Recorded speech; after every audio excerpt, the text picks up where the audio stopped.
दोस्तों, आज जो मैं बात सामने रखने वाली हूँ उसको बड़े ध्यान से सुनिएगा, क्योंकि कुछ सवाल हैं, तीखे हैं, और इस सवाल से हो सकता है मुझे सामने वाली की तरफ से नेगेटिव रिएक्शन मिले, नेगेटिव बातें सुनने को मिले, लेकिन कोई फर्क नहीं पड़ता। अगर हमारे देश से जुड़ी बात है तो हम ये सवाल रखेंगे और पूछेंगे। सवाल ये है कि बहुत सारे स्टेटमेंट्स आ रहे हैं इस केस को लेकर, सीमा हैदर के केस को, कि सीमा हैदर अभी नहीं गई है, सीमा हैदर अभी यही है।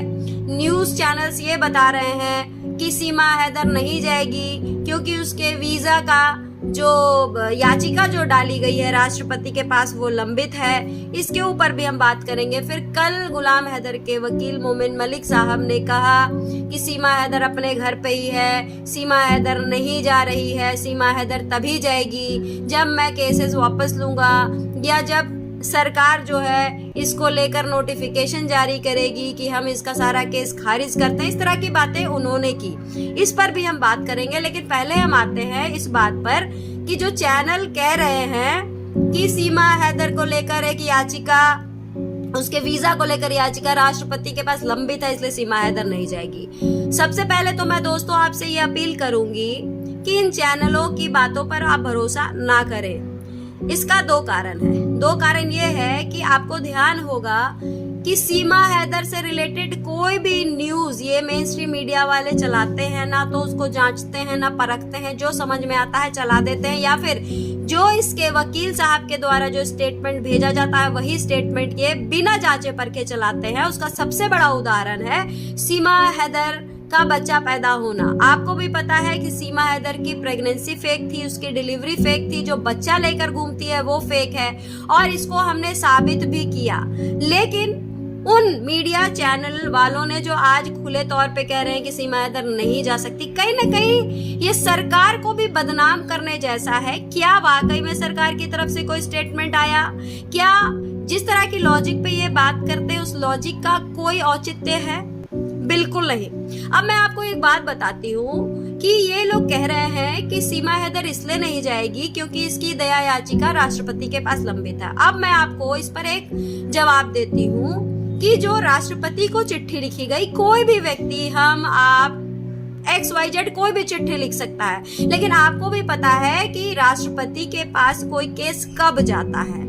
जब निचली अदालत से केस पर नहीं सुनवाई होती है, फिर आप जाते हैं हाई कोर्ट, सुप्रीम कोर्ट, उसके बाद जब सुप्रीम कोर्ट से भी सुनवाई नहीं होती है तब महामहिम राष्ट्रपति के दरवाजा को खटखटाया जाता है। लेकिन यहाँ तो ना तो आप निचली अदालत में गए, ना तो आप लोअर कोर्ट गए, ना हाई कोर्ट गए, ना सुप्रीम कोर्ट गए, सीधे राष्ट्रपति के पास चले गए और ये कह दिया कि भाई राष्ट्रपति के पास दया याचिका लंबित है। मैं पूछती हूँ इन मीडिया चैनल जो मेन स्ट्रीम वाले हैं, क्या इन्होंने क्रॉस चेक किया? क्या वाकई में कोई ऐसी याचिका है जो राष्ट्रपति के पास लंबित है, या ऐसे ही हवाई खबर चलानी थी करके चला दिया? पहला सवाल जो कि टेक्निकली सही है, इसका जवाब दे। हो सकता है मैं गलत हूँ, लेकिन जो कायदे कानून बोलते हैं, जो आज तक हम लोग सुनते आ रहे हैं, उसके हिसाब से तो यही बनता है कि पहले निचली अदालत में ये सारी चीजें जाए तब जाके राष्ट्रपति तक पहुंचती है। और सीमा हैदर एक तुच्ची सी ऐसे केसेस जो अपने जिसको फांसी की सजा होती है या ऐसी बड़ी सजा जो सुप्रीम कोर्ट तक उसमें उसको फांसी दे देता है, तब जाके राष्ट्रपति के पास दया याचिका मांगी जाती है। इतने बड़े केसेस होते हैं, ये तुच्ची सी सीमा हैदर जो कि इलीगल घुसी है, अवैध क्रिमिनल घुसपैठ है, उसके लिए ये राष्ट्रपति के पास, भाई हमारे देश की राष्ट्रपति की एक इज्जत है, वहां पर ऐसे छोटे मोटे केस नहीं जाते हैं। सबसे बड़ी चीज ये। दूसरा, अब हम आते हैं दूसरी बात पे, जो मोमिन सर ने कहा कि सरकार नोटिफिकेशन जारी करेगी तो केस जब तक वापस नहीं लेगी, स्टेट केस नहीं वापस लेती तब तक नहीं होगा, मेरे केसेस वापस नहीं लेते। मैं कहती हूँ इस बात को हम एक जगह रख दें तो कोर्ट केस की जब अगर बात होती है तो मोमिन सर ने बार बार ये बात कही और 2 बार ये बोल चुके थे कि मेरे पास बच्चों के ऑर्डर हैं। उन 4 बच्चों के ऑर्डर मैं ले चुका हूँ और क्योंकि अगर मैं उन बच्चों को अपने पास रखता हूँ तो मैं ये जो यहाँ की भारत की मीडिया है वो मेरे पीछे पड़ जाएगी, ये कहेगी बच्चों को माँ से अलग कर दिया गया, तो मैं भी नहीं चाहता हूँ, बच्चे तो अभी सेफ हैं अपनी माँ के पास ही, इस तरह की इन्होंने बातें कही थी। तो मेरा इसमें एक सवाल है मोमिन सर से, और सवाल पूछने से पहले मैं रिक्वेस्ट करूंगी कि अक्सर इन्होंने मेरी बात को हमेशा नेगेटिव वे में लिया, हमेशा इनको ऐसा लगता है कि मैं इनको टारगेट कर रही हूँ। अगर ऐसी बात है तो पहले ही मैं आपको बोल दूं कि ये सवाल मेरा नहीं है, ये भारत की हर बेटी का है, भारत की हर माओ का है, भारत के हर भाई का है, जो आज तक इस इंतजार में है कि ये महिला कब जाएगी। आप और हम अच्छे से जानते हैं कि ये महिला जो सबसे पहला जो विक्टिम कार्ड खेली थी वो बच्चे थे, क्योंकि बच्चों के आधार पर ही इसको बेल मिली थी। तो जब बच्चे ही नहीं रहेंगे तो ये तो ऑब्वियस है कि ये जेल जाएगी, फिर ये क्यों बाहर रहेगी, इसको किस बिना पर बाहर छोड़ा जाएगा। तो एक तो अगर सर के पास ऑर्डर की कॉपी है तो अभी जो स्थिति चल रही है, एक एक पाकिस्तानी, चाहे बच्चा हो, बूढ़ा हो, जवान हो, और हो, तो सबको पकड़ पकड़ के सरकार भगा रही है पाकिस्तान। तो इनके पास तो ऑर्डर की कॉपी है, क्यों नहीं उस ऑर्डर की कॉपी को लेके जाते हैं, सरकार को दिखाते हैं और उन बच्चों को भेजते हैं। अगर बच्चे गए तो इस सीमा हैदर का क्या होगा हम और आप अच्छे जानते हैं, ये सीधे जेल जाएगी और इसका कोई दूसरा रास्ता नहीं है। अब दूसरी बात करते हैं कि सर ने ये कहा कि इसका बेल कैंसिल सरकार कराए। हमारे मन में सवाल ये है कि बेल जब हेमंत पराशर ने कराई, और बार बार मोमिन सर ने भी ये कहा था कि सीमा हैदर के बेल कैंसिलेशन को लेकर मैंने फाइलें तैयार कर ली। तो जब फाइलें आपने तैयार कर ली तो आज सरकार से क्यों डिमांड की जा रही है? हमें इतना टेक्निकल नॉलेज नहीं है, आप ही बता दीजिए, क्योंकि आपके इस तरह के दो स्टेटमेंट से हम सभी कंफ्यूज होते हैं। एक तरफ आपने कहा था कि आप इसके बेल कैंसिलेशन के लिए आगे बढ़ेंगे, अब आप कह रहे हैं स्टेट इसके लिए आगे बढ़े, तो ये क्या है? क्योंकि इसके बेल कैंसिलेशन को लेकर भी बराबर सवाल उठे थे, आपसे भी डिमांड करी गई थी, आपने खुद कहा था कि मैं इसकी बेल कैंसिल करवाऊंगा।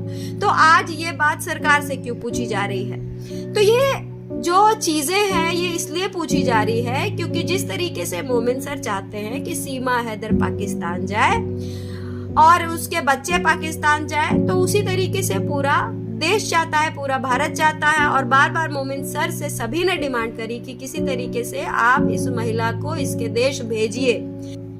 मोमिन सर ने कल ये भी कहा कि गुलाम हैदर के बच्चों के लिए मैं केस लड़ रहा हूँ, मैं पूरी कोशिश कर रहा हूँ। मैं बस एक सवाल करना चाहती हूँ कि जिस देश के लोग, जिस पाकिस्तानी मुल्क के लोगों ने हमारे देश के बच्चों से उनके पिताओं को छीन लिया, ऐसे मुल्क के व्यक्ति के लिए क्या अभी तक आपके दिल में हमदर्दी है? क्या आपके मन में इंसानियत है? क्योंकि हम लोग तो बिल्कुल नहीं चाहते मोमिन सर, क्योंकि ऐसे घटिया मुल्क के घटिया लोगों के लिए हम लोग कोई आवाज उठाएं। हमारे देश के लोगों ने बंद कर दिया है इस आदमी के लिए आवाज उठाना, क्योंकि हमें कोई लेना देना नहीं है। अगर हमारे देश की बेटियों के साथ बर्बरता दिखाई जाएगी, अगर हमारे देश के बच्चों के साथ बर्बरता दिखाई जाएगी, तो हम पाकिस्तानी और पाकिस्तानियों के बच्चों के लिए इंसानियत दिखाने के लिए नहीं बैठे हुए हैं। ये सबसे बड़ी बात। और आखिरी में जाते जाते मैं आपसे दो बात कहूंगी। एक तो जो बात मैंने कही कि सीमा हैदर जाएगी और हो सकता है चली भी गई हो, इस बात पर मैं आज भी स्टैंड करती हूँ, मैं आज भी खड़ी हूँ इस बात पर।